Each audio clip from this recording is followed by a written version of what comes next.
ละว่าชีวิตผู้สาวจนมีอายสนใจ สู้กับเรื่องใดยามแพ้อายให้กำลังใจเสมอโชคดีที่มีอายอยู่ปลอบใจ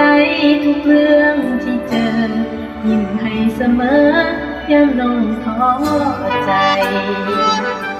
คนที่พันล้านแต่อายยังตามหาน้องจนเจอเชื่อใจหลายเด้อ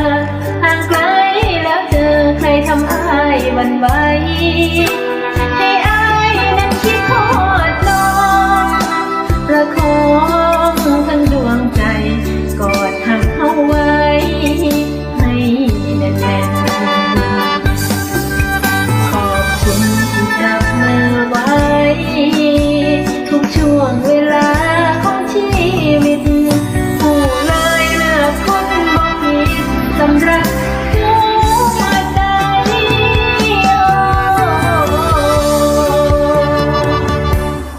ยังเป็นอา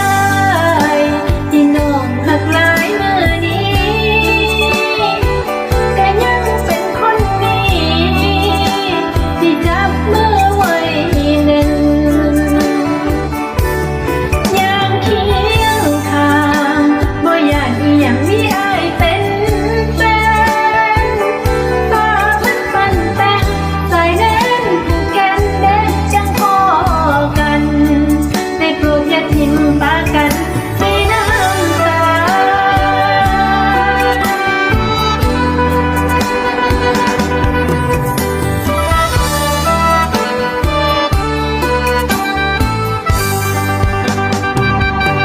ที่ตั้งใจหักตอบแทนหัวใจ